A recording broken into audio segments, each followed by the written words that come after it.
Hello দর্শক ভাই বোনেরা, তো আপনারা সবাই কেমন আছেন? আশা করি অনেক ভালো আছেন। তো আমিও ভালো আছি। তো আজকে একটা বাস্তব একটা দুর্ঘটনা আপনাদের সামনে তুলে ধরলাম। সেই দুর্ঘটনাটা আমারই। তো আপনারা অবশ্যই মনোযোগ সহকারে শুনবেন। তো আশা করি ভালো লাগবে পুরাটা শোনার পর। একটা বিয়ের একটা দুর্ঘটনা, তো সেটা আপনাদের সামনে আমি তুলে ধরতেছি, আপনারা মনোযোগ সহকারে শুনবেন। আমার এক বান্ধবীর বিয়ে, বা বান্ধবীকে দেখতে আসবে। ওই লোকটা থাকে বিদেশে, বিদেশ থেকে বাংলাদেশে আসছে বিয়ে করার জন্য। তো আমার বান্ধবীকে যখন দেখতে আসবে, তখন বান্ধবীর মা বাবা, আমরা 4-5 জন বান্ধবীকে দাওয়াত দিছি, যাতে যে আমার মেয়েরা তো দেখতে আসবো, তোমরা আইসো। পরে গেছি, আমরা যেদিন দেখতে আসছে ওই দিন আমরা গেছি। তো যাওয়ার পরে কি হলো সেটাই আপনাদেরকে বলতেছি, আপনারা শুনবেন মনোযোগ সহকারে।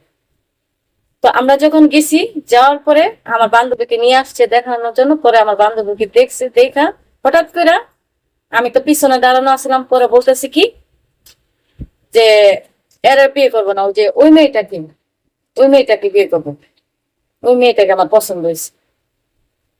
তারপরে আমার বান্ধবীর মা বাবারা বলতেছে, তো এটা তো আমার মেয়ে না, এটা হচ্ছে তার আমার মেয়ের বান্ধবী।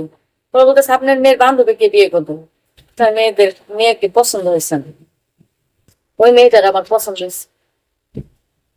তারপরে সে বলতেছে এই মেয়ের বাড়ি কোথায়, একটু ঠিকানাটা দেন, লাগলে আপনারা কিছু টাকা নিয়ে যান।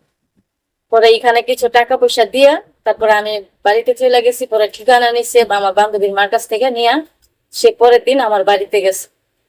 আমার বাড়িতে গেছে, যাওয়ার পরে আমাকে দেখছে। সে তো আগেই পছন্দ করে রাখছে যেদিন আমরা আসছিলাম।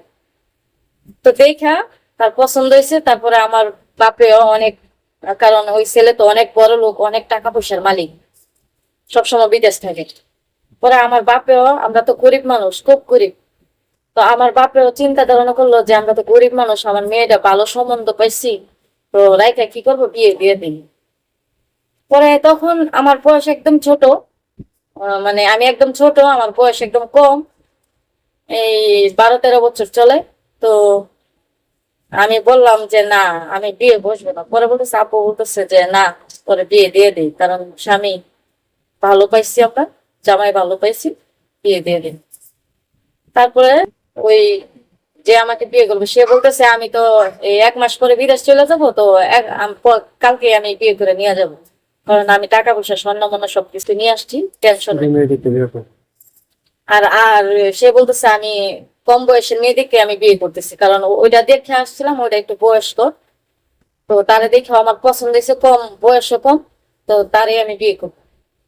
তারপরে পরের দিনে সে আসলো আমাদের বাড়িতে আইসা, আমাকে গহনা টহনা দিল, টাকা পয়সা দিল, গহনা টহনা দিল, দিয়া সাজায় মাজায় বিয়ে করে তার বাড়িতে নিয়ে গেল।